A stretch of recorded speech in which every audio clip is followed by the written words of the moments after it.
Have you ever walked into a room and felt surrounded by things you barely use?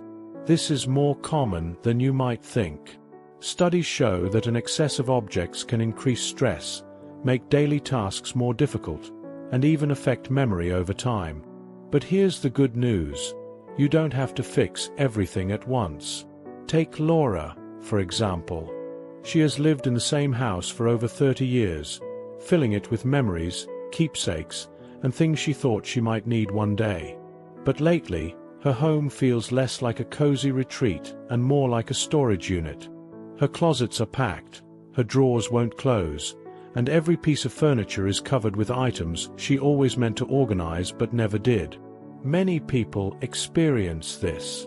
They accumulate things they don't use but hesitate to let go. After all, every object carries a memory or the nagging thought, "What if I need this later?" But what if letting go could actually bring more peace, more space, and even more joy? That's exactly what Laura wants, to transform her home back into a comfortable, inviting place. But where should she begin?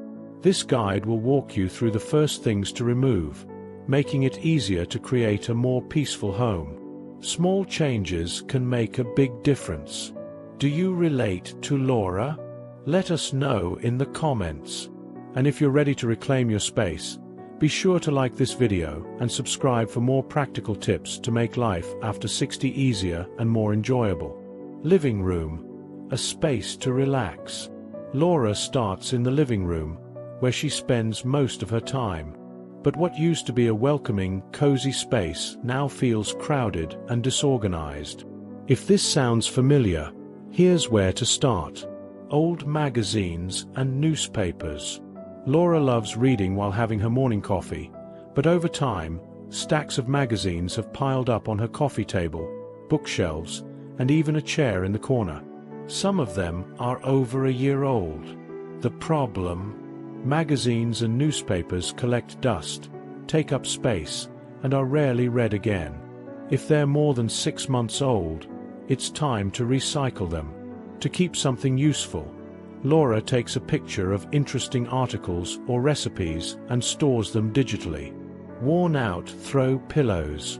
Throw pillows help make a space feel comfortable, but over time, they lose their shape and fade.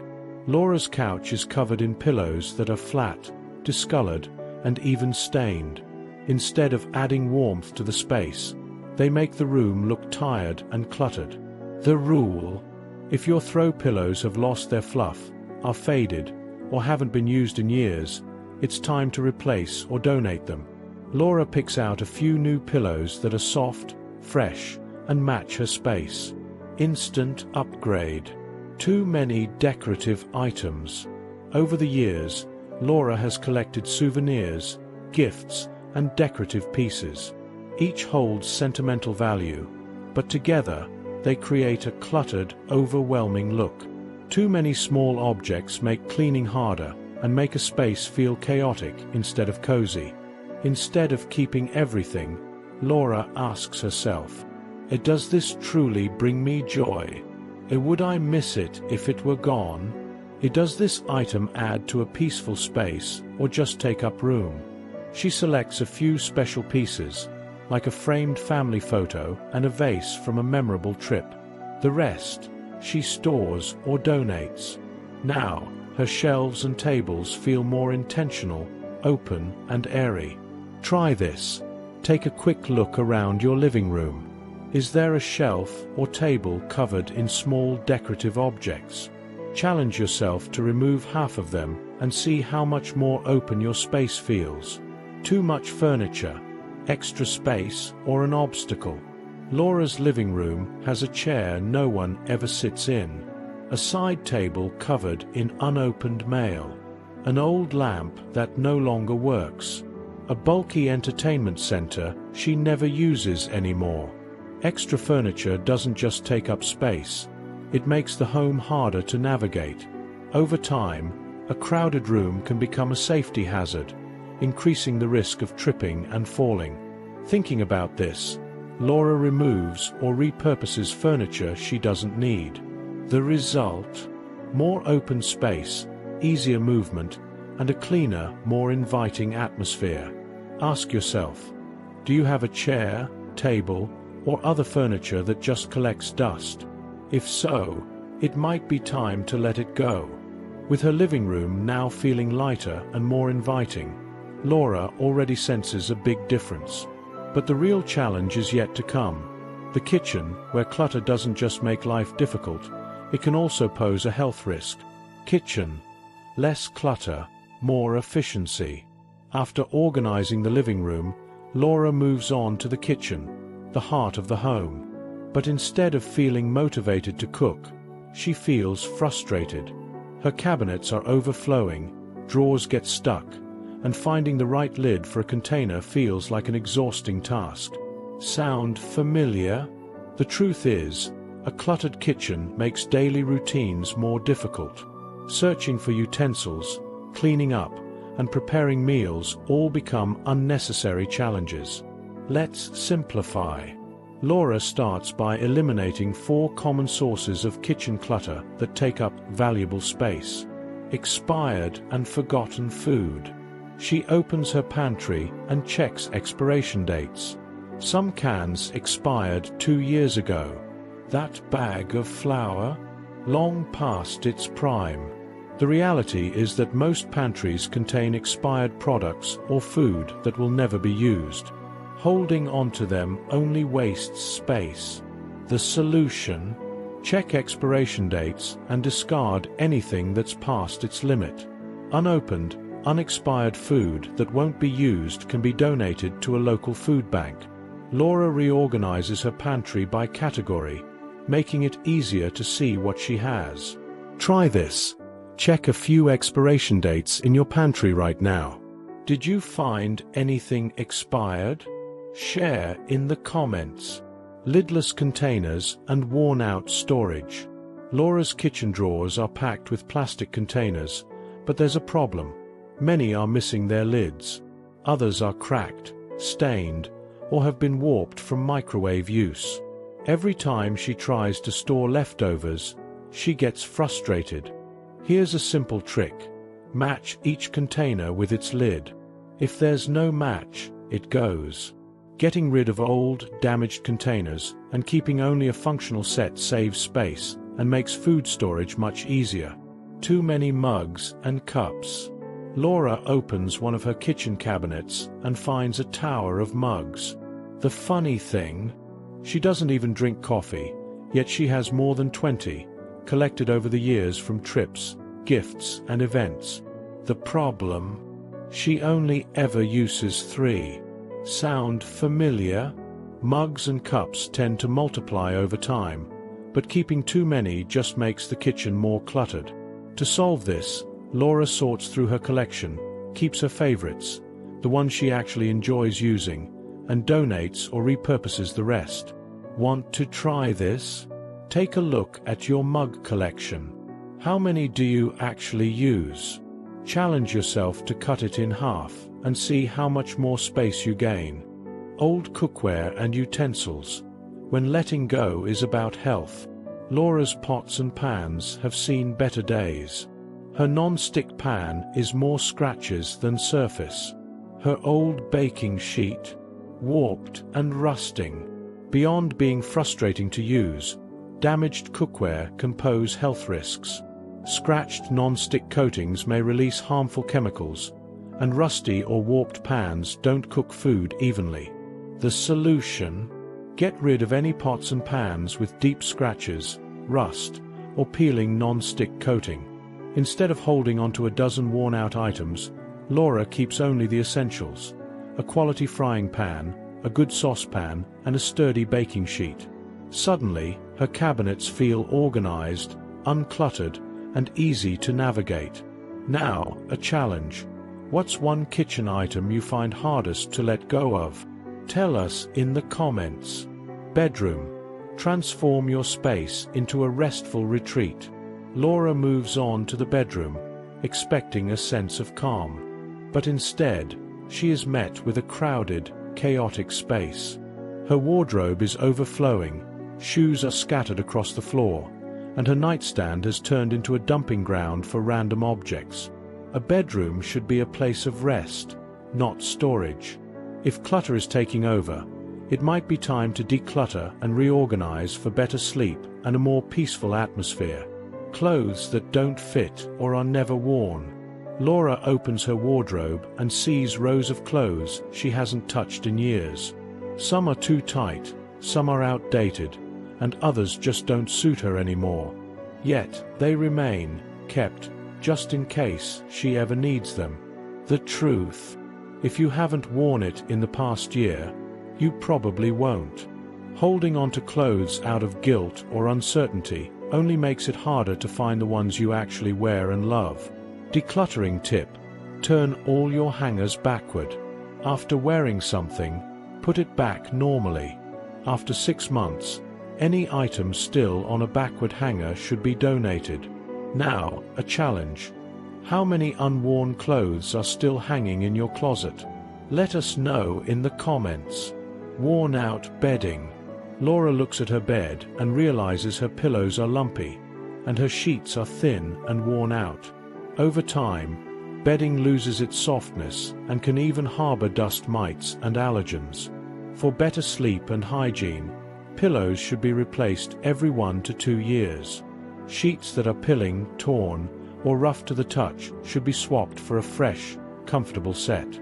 Additionally, extra blankets and comforters that rarely get used can be donated, freeing up space for a more functional organization.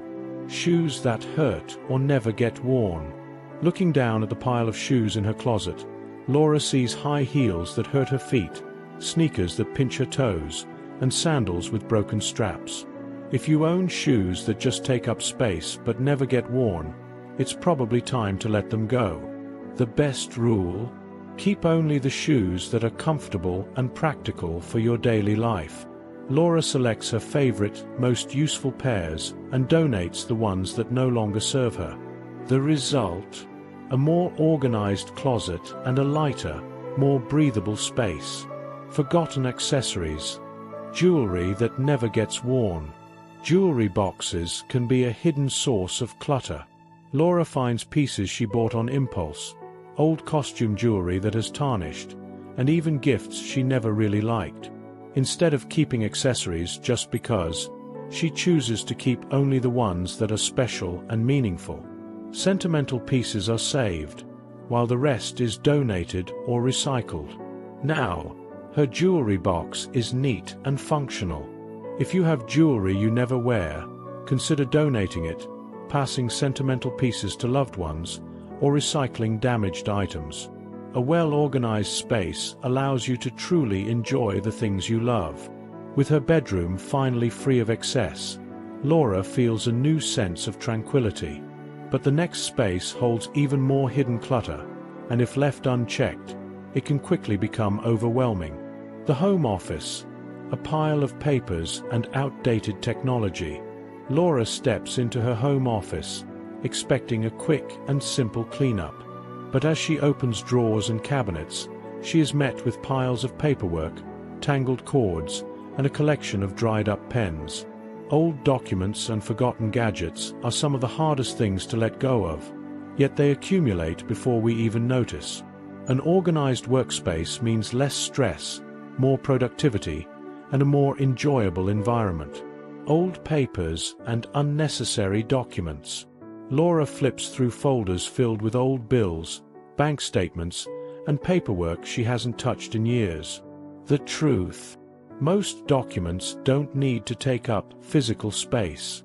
Digitizing important files and storing them securely frees up room and makes it easier to find what you actually need.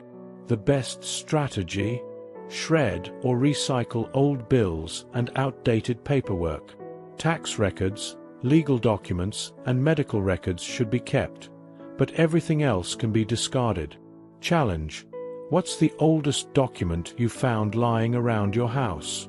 Share in the comments. Cords, old electronics, and mystery chargers. Laura opens a drawer and discovers a tangled mess of cables, an old flip phone, and chargers for devices she no longer owns. If a cord has no matching device, it's just taking up space. Laura tests each one, keeps the ones she still uses, and gets rid of the rest. Old electronics can be recycled or donated to someone who actually needs them. A great tip: use labeled organizers to store only essential chargers and accessories. This prevents the drawer from becoming a black hole of forgotten tech. Excess office supplies. Laura picks up a pen, only to realize that half of them don't even work. Meanwhile, stacks of sticky notes, dried-out markers, and never-used notebooks clutter her desk. Decluttering trick: test all pens and markers. If they don't work, toss them. Keep only a reasonable amount of sticky notes and notepads. Extra supplies can be donated to schools or community projects. With just a few simple changes, Laura's office goes from a cluttered mess to a functional and peaceful space. Less clutter means more mental clarity and fewer distractions. With her office now in order, Laura feels a weight lifted off her shoulders. But one last space remains, where clutter isn't just inconvenient, it can also be a real safety risk. Bathroom. Organization for safety and practicality. Laura's bathroom is small, yet somehow manages to collect more clutter than any other room. Expired medications, half-used toiletries, and stacks of unnecessary towels take up valuable space, and some of these items could even be harmful to her health. An organized bathroom isn't just about aesthetics, it's essential for safety, hygiene, and convenience. Expired medications. A hidden risk. Laura checks her medicine cabinet and finds expired painkillers, old prescriptions, and forgotten bottles. Expired medications can be ineffective or even dangerous. The solution: discard expired medications safely. Never flush them. Many pharmacies have designated drop-off locations for proper disposal. Half-used toiletries. Laura finds half-empty shampoo bottles, dried-up lotions, and a collection of hotel soaps she'll never use. The plan: toss expired or dried-out products, use up what's already open before buying new items, and donate sealed toiletries to shelters. Old, worn-out towels. Her linen closet is packed with mismatched, stained, and frayed towels, most of which she never uses. The best approach: keep only what's in good condition and repurpose old towels as cleaning rags or donate them to animal shelters. With less clutter and a well-organized space, Laura's bathroom now feels safer, fresher, and easier to navigate. The final challenge: sentimental items. Laura steps into the garage, the space that has accumulated the most forgotten belongings over the years. Broken tools and unused gadgets. She finds a rusty drill, a tangled mess of cables, and a lawnmower that hasn't worked in years. If something hasn't been repaired or used in a long time, it's time to let it go. Community programs often accept tools in good condition to help others in need. Memories and sentimental objects. Stacked boxes filled with old letters, childhood toys, and keepsakes from loved ones line the walls. She picks up a yellowed wedding dress and a bundle of old birthday cards. A familiar doubt creeps in. If I let go of this, am I erasing my memories? But then she realizes, memories aren't in things, they live in the moments she has experienced. Laura decides to keep only the most meaningful items, digitize photos, and pass sentimental objects on to family members who will cherish them. The result: a transformed home. Laura walks through her house and feels the difference. In the living room, excess furniture and stacks of paper are gone. The space now feels open and welcoming. In the kitchen, the cabinets are organized, and cooking is enjoyable again. In the bedroom, only useful clothing remains, and the bed has become a true sanctuary of rest. More than just an organized home, Laura feels lighter. She realizes that decluttering isn't just about removing excess, it's about making room for what truly matters. Less clutter, more freedom. Fewer distractions, more peace. Less weight, more clarity. Everything starts with a simple choice: letting go. Which room in your home would you like to declutter first? Share in the comments. If these tips helped you, like this video and share it with someone who needs a fresh start, a home that feels both cozy and functional. And if you haven't subscribed to the channel yet, hit that subscribe button to receive more tips on how to make the most of your golden years. See you in the next video.